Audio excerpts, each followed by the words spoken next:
Muito bem. Olá a todas e a todos. Meu nome é Mike, sou professor de filosofia da Central Tarumã. Hoje nós vamos resolver os exercícios da aula 3 de filosofia antiga, pré-socráticos. Vamos começar então com o exercício resolvido e comentado.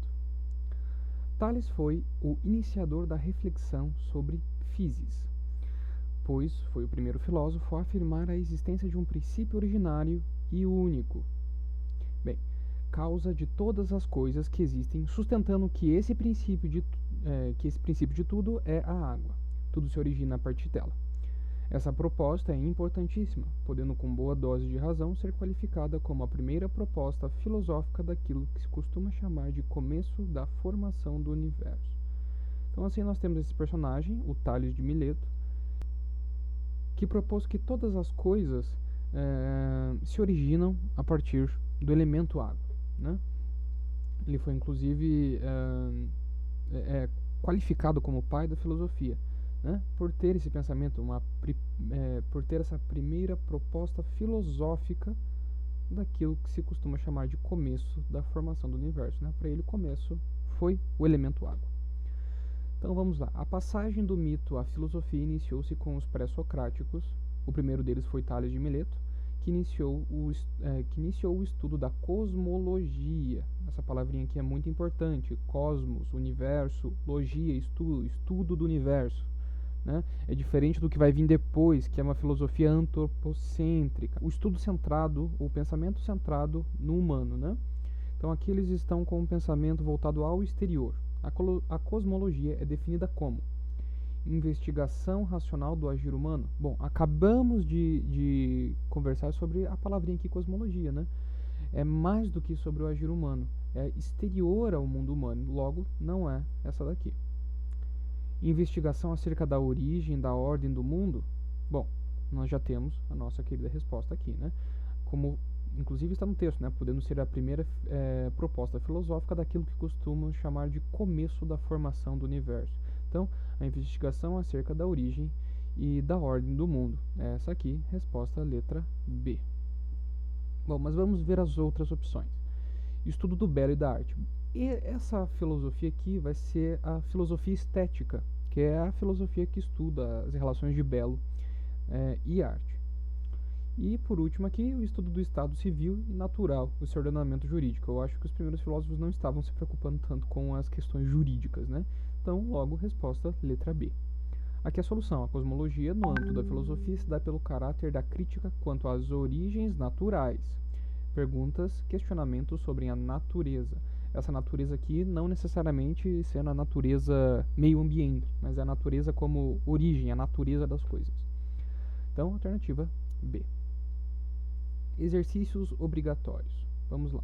Leia atentamente o texto a seguir.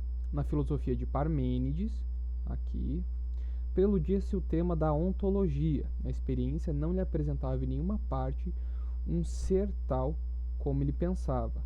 Ou seja, na experiência você não consegue chegar ao ser que você chega no pensamento. O pensamento seria então mais completo que a experiência.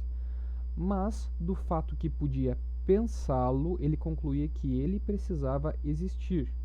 Uma conclusão que repousa sobre o pressuposto de que nós temos um órgão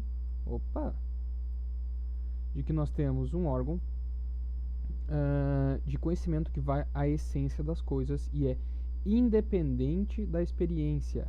Ou seja, nosso pensamento ele é independente dos sentidos, independente da experiência. Experiência no sentido daquilo que é apropriado pelos seus sentidos. Segundo Parmênides, o elemento do nosso pensamento não está presente na intuição, mas é trazido de outra parte do mundo extrasensível, ao qual temos acesso direto através do pensamento. Vamos lá, marque a alternativa incorreta. Para Parmênides, o ser e a verdade coincidem porque é impossível a verdade residir naquilo que não é. Somente o ser pode ser pensado e dito. Bem, aqui ele fala que a experiência não lhe apresenta em nenhuma parte um ser tal como ele pensava. Ou seja, o pensamento do ser dele era mais próximo à verdade do que a experiência que ele tinha. Experiência no sentido de experiência empírica, né? Então, logo, essa aqui é uma afirmação correta. Para Parmênides, o ser e a verdade coincidem. Então, somente devido à questão do pensamento. Próximo. Pode-se afirmar com segurança que Parmênides rejeita a experiência como fonte da verdade, pois para ele o ser não pode ser percebido pelos sentidos. Mais uma vez, se nós voltarmos ao texto, aqui fala que o órgão de conhecimento que vai à essência das coisas e é independente da experiência. Logo, se é independente da experiência, ele rejeita a experiência como fonte da verdade. Ele acredita que com a experiência não se pode chegar à verdade. Logo, essa aqui também é uma afirmativa verdadeira. Parmênides é nitidamente um pensador empirista, vamos guardar essa palavrinha, pois afirma que a verdade só pode ser acessada por meio dos sentidos. Bom, essa frase ela é contraditória com o texto, porque empirista dá a entender que Parmênides seria a favor de chegar à verdade através da experiência, através dos sentidos, o que não é verdade. Ele acredita que é possível chegar à verdade independente da experiência. Então, essa aqui, Parmênides, não é um empirista. Logo, a incorreta é a letra C. Letra D. O pensamento para Parmênides é o meio adequado para chegar à essência das coisas, exatamente como nós havíamos comentado até então. Ao ser, porque os dados dos sentidos não são suficientes. É o que ele fala aqui. A experiência não lhe apresentava em nenhuma parte ser tal como ele pensava, ou seja, a experiência não apresenta um ser tão próximo ao ser verdadeiro em que ele pensava. Logo, a experiência, e os dados dos sentidos não são suficientes para se apreender a essência. Então, respostinha aqui, letra C. Então, a resposta estava no texto, né? Percebam isso, quanto é importante grifar o texto na hora em que você estava respondendo a pergunta. Se eu não tivesse grifado, ou imagine que você está numa prova e não grifou, vai ser muito problema para você ir no texto e ter que reler ele para pescar a informação. Então é mais fácil você já deixar a informação grifada. Questão número 2. O primeiro filósofo de que temos notícia é Tales, da colônia grega de Mileto, na Ásia Menor. Tales foi um homem que viajou muito, entre outras coisas, dizem que certa vez, no Egito, ele calculou a altura de uma pirâmide medindo a sombra da mesma no exato momento em que sua própria sombra tinha a mesma medida de sua altura. Dizem ainda que em 585 a.C. ele previu um eclipse solar. Aos primeiros filósofos que se debruçaram sobre os problemas do cosmos, podemos chamá-los, além de pré-socráticos, de espiritualistas. Bem, existem seitas espiritualistas, existem o que essas seitas chamam de filósofos espiritualistas que procuram a existência da alma e tal. Mas, de qualquer forma, não é a resposta que a gente procura. Empiristas, o empirismo ele é uma corrente filosófica que vai existir na era moderna, então séculos e séculos depois. Tá? Foram inspirados também por Aristóteles, por exemplo, mas também é pós-Sócrates. De qualquer forma, não poderiam ser chamados também de empiristas. Esse é o mesmo caso dos existencialistas. Existencialistas são a filosofia existencialista nasceu muito tempo depois. Logo, também não poderia ser existencialista. Ficamos com naturalistas. E de fato, pelo fato deles estudarem a natureza e a essência das coisas, eles eram chamados de naturalistas ou fisicistas. Então, vamos lá, número 3. O véu e a asa, o voo, o alvo, de Tales. Água, alma. O poema faz referência explícita a um filósofo pré-socrático. Na história da filosofia, entende-se por pré-socrático aqueles filósofos que antecederam Sócrates. Entre as alternativas abaixo, assinale a que contém somente filósofos pré-socráticos. Tá bem, vamos lá. Tales de Mileto. Bom, a gente viu nas questões anteriores que Tales de Mileto ele foi o primeiro filósofo e um pré-socrático. Logo, sim, ele é pré-socrático, certinho. Heráclito. Se você viu as escolas de filosofia, vamos voltar aqui. Heráclito, ele era um filósofo pré-socrático. Então aqui, ó, Heráclito de Éfeso. Ele era da escola jônica, inclusive a mesma escola do Tales. Então, sim, ele é filósofo pré-socrático, certo? E Santo Agostinho? Bem, Santo Agostinho ele é medieval. Logo, não poderia ser pré-socrático. Resposta A não é a resposta certa. Aqui embaixo tem mais nomes estranhos, né? Anaximenes, Xenófanes e Boétio. Como que eu sei que essa resposta daqui está errada? Bem, aqui, ó. Boétio é um filósofo de 480 depois de Cristo, é um filósofo romano, então não teria como ele ser pré-socrático. Logo, essa aqui já não é mais a resposta. Aqui, tem outros 3 filósofos. Quando você bate o olho também, Platão. Platão veio depois de Sócrates, então não tem como ele ser pré-socrático. Outra pergunta, Parmênides. Parmênides ele é pré-socrático. Pitágoras tanto é pré-socrático que deu nome à escola pitagórica. E Aristóteles ele não é pré-socrático, ele é pós-Sócrates, ele é posterior. Logo, essa aqui também não é a resposta, que nos deixa com a letra B, Parmênides, Anaximandro e Empédocles. Próxima pergunta, número 4. O período pré-socrático é o ponto inicial das reflexões filosóficas. Suas discussões se prendem à cosmologia. Nós vimos isso na primeira questão. Se na determinação da physis, princípio eterno e imutável que se encontra na origem da natureza e de suas transformações, ponto crucial de toda a formulação filosófica. Em tal contexto, Demócrito afirma ser a realidade percebida pelos sentidos ilusórios. Ele defende que os sentidos apenas capturam uma realidade superficial. Olha aqui, ó. Os sentidos apenas capturam uma realidade superficial, ou seja, ele não poderia ser empirista também, como o Parmênides que nós vimos nessa questão aqui. Mutável e transitória que acreditamos ser verdadeira. Mesmo que os sentidos apreendam as mutações das coisas no fundo, os elementos primordiais que constituem essa realidade jamais se alteram. Assim, a realidade é uma coisa e o real é outra. Ou seja, a realidade absorvida pelos sentidos, ela é superficial e ela muda. Logo, o real ele é imutável e ele não é apreendido pelos sentidos. Para Demócrito, a physis é composta de, pelas 4 raízes, o úmido, o seco, o quente e o frio. Demócrito, enquanto um atomicista, ele não acreditava nisso, né? Ele acreditava que a physis das coisas era composta por uma partícula indivisível, né? Então, não só indivisível, mas também invisível. Pela água, quem falava isso era Tales de Mileto, né? Pelo fogo era Heráclito. Heráclito falava sobre isso, né? Ele acreditava no confronto das coisas, né? A essência das coisas como sendo fogo, né? Pelo ilimitado também está estranho isso aqui. Mas olha só, aqui pelos átomos. Lembre-se, o Demócrito ele era atomicista. Logo, a resposta mais lógica para essa questão é a letra E, pelos átomos. Questão número 5. Não é fácil definir se as ideias dos poemas homéricos, segundo a qual o oceano é a origem de todas as coisas, diferem da concepção de Tales, que considera a água o princípio original do mundo. Seja como for, é evidente que a representação do mar inesgotável colaborou para a sua expressão.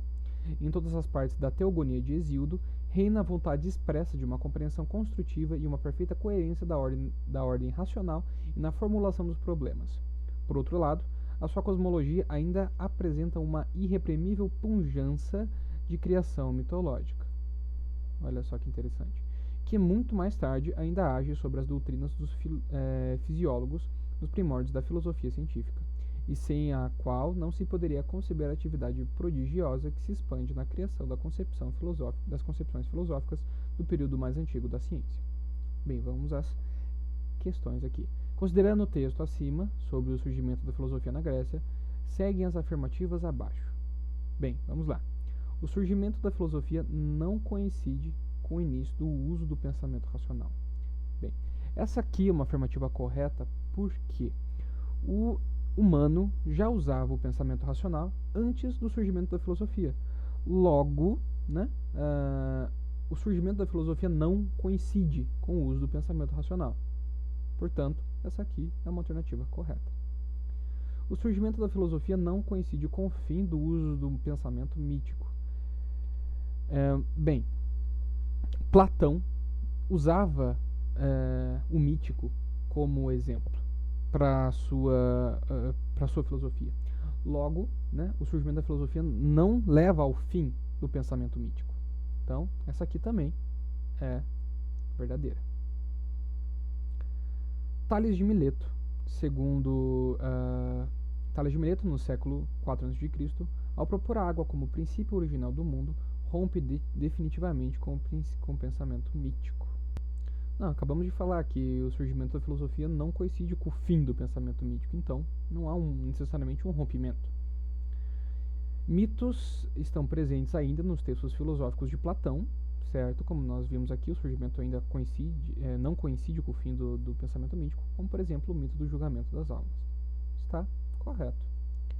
Os primeiros filósofos gregos, chamados de pré-socráticos, em sua reflexão, não se ocupavam da natureza, physis. É exatamente o oposto do que a gente viu até agora, então não tem como essa aqui ser verdadeira, né? Então as verdadeiras são 1, 2 e 4. 1, 2 e 4, letra D. Próxima questão, número 6 da UEL. A filosofia grega aparece começar com uma ideia absurda, com a proposição: a água é a origem e a matriz de todas as coisas. Será que é mesmo necessário deter-nos nela e levá-la a sério? Sim, por 3 razões. Em primeiro lugar, porque essa proposição enuncia algo sobre a origem das coisas. Em segundo lugar, porque faz sem imagem e fabulação. Opa, vamos fazer mais bonitinho para não ficar feio. Aí, imagem e fabulação. Nossa senhora. Oh meu Deus. Deixa sem risquinho. E, enfim, em terceiro lugar, porque nela, embora apenas um estado de crisálida, está contida o pensamento tudo é um. A razão citada em primeiro lugar deixa Tales ainda em comunidade com os religiosos e supersticiosos. A segunda tira dessa sociedade e nolo mostra como investigador da natureza. Mas, em virtude da terceira, Tales se torna o primeiro filósofo grego. Muito bem. Com base no texto e nos conhecimentos sobre Tales e o surgimento da filosofia, considere as alternativas afirmativas a seguir. Com a proposição sobre a água, Tales reduz a multiplicidade das coisas e fenômenos a um único princípio, do qual todas as coisas e fenômenos derivam. Sim, ele realmente faz isso. Quando ele fala que a origem das coisas está na água, ele vai reduzir a multiplicidade de coisas e fenômenos a um único princípio. Então, tanto que nós temos a afirmativa de que tudo é um. Esse princípio está contido no pensamento de que tudo é um. A physis, a natureza das coisas, tem origem na água. Logo, essa resposta aqui está correta. Afirmativa número 2. A afirmação de Tales sobre a água compreende a proposição tudo é um. Sim, está aqui no texto. Enfim, em terceiro lugar, porque nela, embora apenas em estado de crisálida, está contido o pensamento. Quando ele fala que nela, ele está se referindo à ideia de Tales de que a physis, a natureza do mundo, e a matriz e a origem é a água. Então, está contido o pensamento tudo é um. Logo, essa proposição aqui também está correta. 1 e 2 corretas. A segunda razão pela qual a proposição sobre a água merece ser levada a sério mostra aspectos filosófico do pensamento de Tales. Na verdade, aqui o texto fala: a razão citada em primeiro lugar deixa Tales ainda em comunidade com os religiosos e supersticiosos. A segunda tira dessa sociedade e não o mostra como investigador da natureza. Mas em virtude da terceira, ou seja, a terceira razão que torna Tales primeiro filósofo grego. Logo, não é a segunda razão que mostra o aspecto filosófico do pensamento de Tales. É a terceira. E talvez até a primeira, mas não a segunda. Logo, não é essa a resposta. O pensamento de Tales não é verdadeira. O pensamento de Tales gira em torno do problema fundamental da origem da virtude. Não. O pensamento de Tales, enquanto um naturalista pré-socrático, enquanto aquele considerado o pai da filosofia, é a origem do cosmos, a origem das coisas, a natureza das coisas. Qual é a matriz das coisas? Então, não é a origem da virtude. Logo, essa aqui não é a nossa resposta. 1 e 2 a correta, então, letra A é a resposta. 1 e 2. Número 7. Os filósofos pré-socráticos tentaram explicar a diversidade e a transitoriedade das coisas do universo, reduzindo tudo a um ou mais princípios elementares, os quais seriam a verdadeira natureza ou ser das coisas, de todas as coisas. Assinala o que for incorreto. Vamos lá então. Tales de Mileto, o primeiro filósofo segundo Aristóteles, teria afirmado tudo é água, indicando assim um princípio material elementar, fundamento de toda a realidade. Sim, ele realmente falou que a água era o fundamento de toda a realidade. Logo, essa alternativa está correta. Letra B. As teorias dos filósofos pré-socráticos eram pouco significativas, olha só, para o desenvolvimento da filosofia e da ciência, uma vez que os pré-socráticos sofreram da influência do pensamento mítico e das obras apenas restaram fragmentos e comentários de autores posteriores. Bom, isso aqui é uma inverdade porque a realidade é que o pensamento e as teorias filosóficas pré-socráticas foram muito significativas para o desenvolvimento da filosofia. Logo, isso aqui é justamente o oposto do que é filosófica e historicamente aceito. Heráclito de Éfeso, logo, essa aqui é incorreta, né? Essa aqui é a nossa resposta. Mas vamos continuar a ver as outras proposições. Heráclito de Éfeso interessou-se pelo dinamismo do universo. Afirmou, lembre que o Heráclito é o mesmo cara que acredita que a origem das coisas está no fogo. Logo, ele pensa nessa questão do dinamismo, né? Afirmou que nada permanece o mesmo, tudo muda, né? Essa questão de o sentido, a experiência, ela não necessariamente atingir o real. Logo, o real não é permanente. A realidade não é permanente, perdão. A realidade ela não é permanente. Que a mudança é a passagem de um contrário ao outro e que a luta e a harmonia dos contrários são o que gera e mantém todas as coisas.